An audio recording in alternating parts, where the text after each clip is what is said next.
श्री नारायण बेनीवाल। माननीय अध्यक्ष महोदय, आज महामहिम राज्यपाल महोदय के अभिभाषण जो कि सरकार के विजन का एक आईना होता है, इस पे मुझे बोलने का मौका दिया, उसके लिए धन्यवाद। महामहिम राज्यपाल महोदय द्वारा 138 बिंदुओं के माध्यम से सरकार के कार्यकलापों को सदन में रखा। मेरे पूर्व वक्ताओं ने पक्ष और विपक्ष का अपना धर्म निभाते हुए इस अभिभाषण का विश्लेषण अपने अपने तरीके से किया, अपने अपने विचार व्यक्त किए और अपने अपने हिसाब से सबको धन्यवाद भी दिया। लेकिन मेरो तो गिरधर गोपाल दूसरों ने कोई, मैं तो सारा धन्यवाद आपको दूंगा कि आपने इस अभिभाषण में मुझे बोलने का मौका दिया। वैसे इस बात से भी इनकार नहीं किया जा सकता कि वर्ष 2020-21 हर व्यक्ति के मानसिक पटल पर महामारी से अपने आप को बचाने व सामाजिक सेवा के लिए हमेशा अंकित रहेगा। इसी तरह पे सरकार ने भी चिकित्सा के अलावा अन्य सारे विभागों के कार्य को उचित स्थान देना जरूरी नहीं समझा। इसी का परिणाम है कि आज 2020-21 की अधिकांश योजनाएं या तो बंद पड़ी है या धीमी गति से चल रही है। मैं कोरोना से जंग जीतने के लिए सरकारी मशीनरी, समस्त जनप्रतिनिधिगणों, कोरोना वॉरियर्स तथा विशेष रूप से भामाशाहों वे आम जन का विशेष धन्यवाद ज्ञापित करता हूं, जिनके अथक प्रयासों व सेवा भाव से वैश्विक महामारी कोरोना पर काबू पा सके। ये सही है कि कोरोना के नाम पे बड़ा सरकारी पैसा भी खर्च हुआ, लेकिन अब सत्ता व प्रशासन पे बैठे लोगों का ये परम दायित्व तो बनता है कि जनता की गाड़ी कमाई का खर्च हुए पैसे का भविष्य में भी सदुपयोग होता रहे, क्योंकि जितनी राशि चिकित्सा हेतु संसाधनों की खरीद व ढांचागत निर्माण हेतु खर्च की गई, उस अनुपात में उन चिकित्सीय उपकरणों को चलाने वाले कर्मचारियों की भर्तियां नहीं हो पाई, जिससे दक्ष कर्मचारियों के अभाव के कारण चिकित्सीय उपकरणों का संचालन भविष्य में भी सही हो पाएगा, इस पर थोड़ा संशय है। आज सरकार ने बड़ी राशि से नए चिकित्सीय उपकरणों की खरीद जैसे कि वेंटिलेटर्स, आईसीयू बेड व अन्य उच्च तकनीक वाले उपकरण खरीदे, लेकिन इनको सही तरीके से चलाने के लिए दक्ष व तकनीकी कर्मचारियों की बड़ी भर्ती भी सरकार को करनी चाहिए थी। इसके अलावा डॉक्टर भर्ती, नर्सिंग भर्ती, लैब टेक्नीशियन भर्ती तथा राष्ट्रीय स्वास्थ्य मिशन व अन्य के तहत कार्यरत संविदा कर्मियों की स्थायी नियुक्ति के बारे में गहनता से विचार किए बिना निरोगी राजस्थान का सपना कभी साकार नहीं हो सकता। इस कड़ी में नागौर मुख्यालय पर अतिशीघ्र मेडिकल कॉलेज को चालू करने, जेएलएन अस्पताल में गंभीर रोगियों तो लिफ्ट लगाने, 5 लाख सीधा सीएससी जिसकी घोषणा 2013 में तत्कालीन मुख्यमंत्री जी द्वारा की गई थी को मापदंडानुसार चालू करवाने, क्योंसर क्षेत्र में सीएससी पीएससी उप केंद्रों को क्रमोन्नत करने व नए उप केंद्र खोलने जैसे महत्वपूर्ण बिंदु आने वाले बजट में शामिल करवाने का आग्रह करूंगा। सभापति महोदय, ये सही है कि सबसे पहला सुख निरोगी काया है, और अगर किसी बीमार व्यक्ति को उपचार, दवा व जांचों हेतु सरकारी सहायता मिल जाए तो व्यक्ति भी शासन प्रशासन के प्रति धन्यवाद ज्ञापित करता है। ये सही है कि बिंदु संख्या 15 में वर्णित आयुष्मान भारत महात्मा गांधी राजस्थान स्वास्थ्य योजना के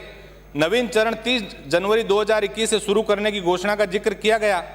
लेकिन इस बहुत बड़ी योजना की उचित मॉनिटरिंग की बहुत बड़ी आवश्यकता है, वरना इस योजना का असर भी कहीं पूर्व की भामाशाह योजना की तरह न हो जाए, जिसमें पहले तो निजी अस्पताल मालामाल हो गए और फिर भामाशाह योजना से इलाज नहीं करने का बहुत बड़ा बोर्ड अपने अस्पताल के बाहर लगा दिया।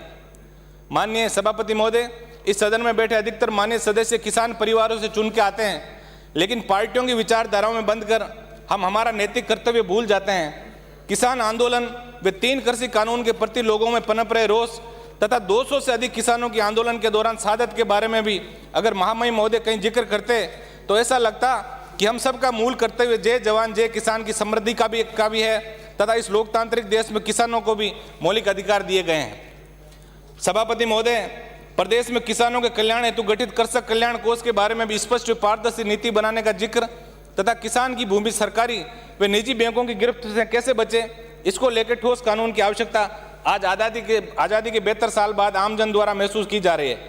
पूर्ण कर्ज माफी की अपेक्षा भी प्रदेश का आम आवाम इस अभिभाषण से चाहता था, लेकिन इसका जिक्र नहीं होने से आम व्यक्ति का विश्वास सरकारों से थोड़ा कम हुआ है। माननीय महोदय, अगर राजस्थान जैसे प्रदेश को वाकई में धनी प्रदेश बनाने की ओर लाने की चेष्टा सरकार रखती है तो महामहिम राज्यपाल महोदय के 138 बिंदुओं के इस अभिभाषण में कम से कम 10 बिंदु सहकारिता आंदोलन पर होने चाहिए थे, क्योंकि जब तक सहकारी आंदोलन को मजबूत नहीं बनाएंगे, सहकारी बैंकों में सहकारी संस्थाओं की माली हालत ठीक नहीं करेंगे, तब तक किसान की समृद्धि के बारे में सोचना बेमानी है। मैं आपके माध्यम से सरकार से मांग करूंगा कि सहकारी संस्थाओं के चुनाव राजफेड व नेफेड में KVSS और GSS का बकाया भुगतान दिलाने और प्रत्येक किसान को सहकारी बैंकों द्वारा अल्पकालीन, मध्यकालीन व दीर्घकालीन ऋणों के वितरण के बारे में तुरंत प्रभाव से योजनाबद्ध तरीके से अपना विजन सदन के सामने रखना चाहिए। माननीय सभापति महोदय, समाज कल्याण विभाग की विभिन्न योजनाओं तथा श्रम कल्याण विभाग की योजनाओं की सही क्रियान्विति पे मॉनिटरिंग अगर की जाए तो समाज के अंतिम छोर पर बैठे व्यक्ति तक समाज कल्याण की समस्त योजनाएं पहुंच सकती है। लेकिन ये बड़ी विडंबना है कि समाज कल्याण व श्रम विभाग की विभिन्न योजनाओं को हर जिला स्तर पर एजेंट माफिया ने बुरी तरह जकड़ रखा है। मैं आपके माध्यम से मांग करूंगा कि ब्लॉक सामाजिक सुरक्षा अधिकारी कार्यालयों का केंद्रीकरण जिला स्तर पर नहीं करके इन कार्यालयों को समस्त कार्मिकों सहित ब्लॉक स्तर पर ही रखा जाए। इसके अलावा मैं अन्य पिछड़ा वर्ग कल्याण समिति का सदस्य होने के नाते प्रत्येक जिले पर OBC वर्ग के छात्र छात्राओं हेतु छात्रावासों के निर्माण की नीति बनाने तथा हर भर्ती के अंदर OBC वर्ग के पदों के साथ छेड़छाड़ और कटौती बंद करने की मांग आपके माध्यम से करूंगा। सभापति महोदय, बिंदु संख्या 46 में गांवों के सुनियोजित व चरणबद्ध विकास के शुरू की गई ग्रामीण विकास एवं पंचायती राज की विभिन्न योजनाओं पर किए गए कार्यों का उल्लेख किया गया है। लेकिन अगर ग्रामीण विकास की योजनाओं की सही मॉनिटरिंग व दूसरे विभागों से समन्वय स्थापित करने पर नीति नहीं बनाई तो जनता के हजारों करोड़ रुपए की बचत के बारे में सोचना बेईमानी होगा। जैसे गाँवों में CC सड़क और इंटरलॉकिंग ब्लॉक पहले बना दिए जाते हैं और उसके बाद जल शक्ति मिशन जैसे घर घर जो आप नल का कनेक्शन दे रहे हो तो सारी सड़कें तोड़ के और एक जनता के बहुत बड़े पैसे का एक दुरुपयोग हो रहा है। मैं आपके माध्यम से ये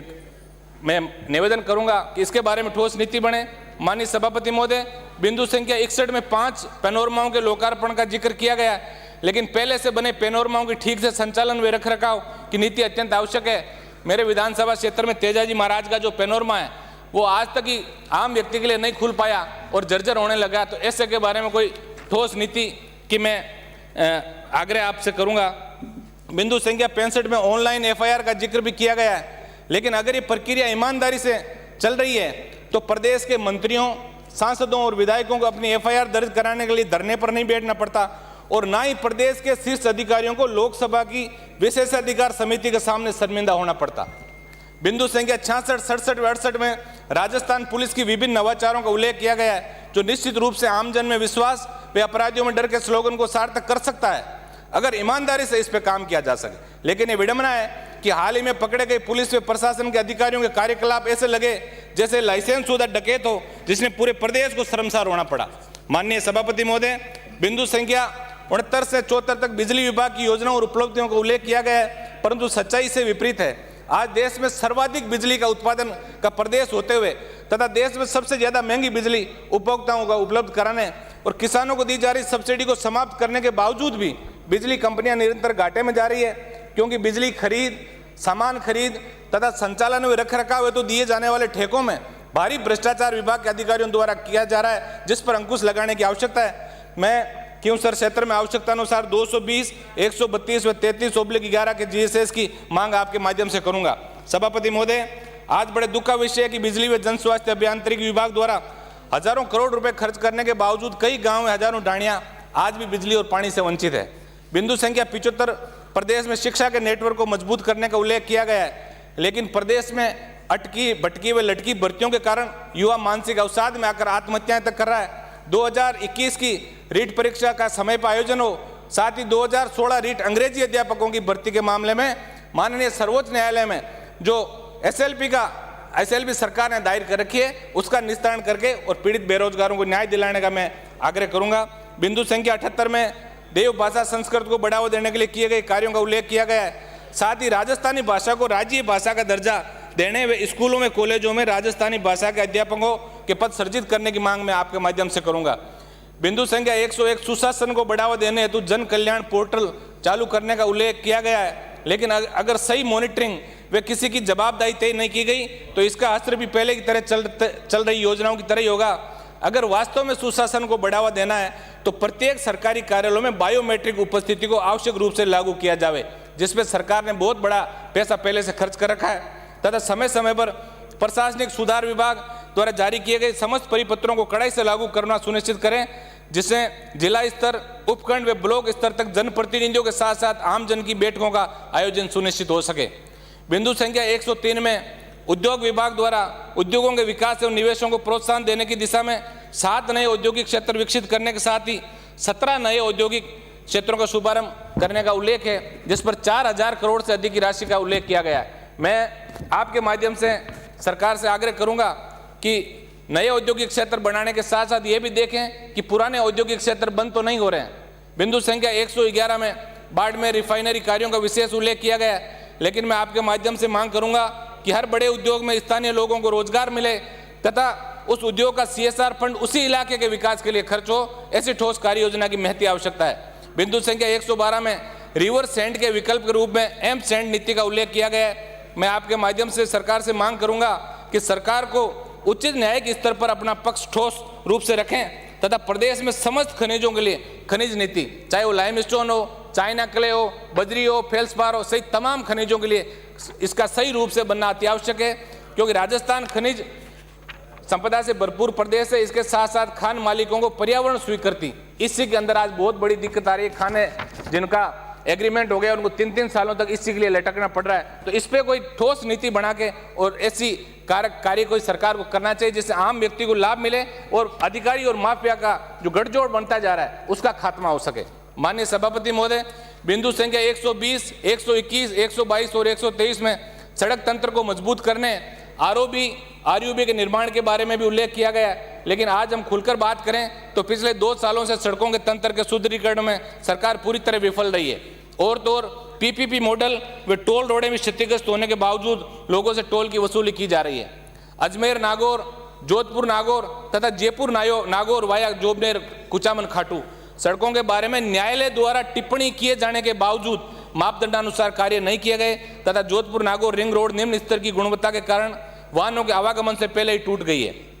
बिंदु संख्या 124, 25, 26, 27, 28, 29 और 30 में पेयजल परियोजना, सिंचाई परियोजना, जल पुनर्गठन योजना, सिंचित क्षेत्र विकास परियोजना का उल्लेख किया गया है। लेकिन अगर हम पेयजल परियोजना के बारे में विस्तृत चर्चा करें तो प्रदेश के आम आवाम में सरकार की पेयजल परियोजना के कार्यकलापों को लेकर भारी रोष है। प्रदेश में करोड़ों रुपए से चालू किए गए RO plant, solar single phase नलकूप, सौर ऊर्जा आधारित डीफ्लोरिडेशन संयंत्र योजनाओं में भारी अहमियत अधिकारियों द्वारा की गई है, जिन पर ठोस कार्रवाई करके जनता को योजना का लाभ प्रदान करवाया जाना है। माननीय सभापति महोदय, मैं आपके माध्यम से सरकार से अपेक्षा करूंगा कि चुनाव के वक्त स्वच्छ, पारदर्शी, सुशासन तथा जीरो टॉलरेंस की कई बातों पर खरा उतरने का कर्तव्यों के साथ प्रयास करें, ताकि आमजन में विकसित इस भ्रांति कि आज सरकार है ये चाल सी को खत्म किया जा सके। आपने मुझे बोलने का मौका दिया, बहुत बहुत धन्यवाद। श्री बाबू।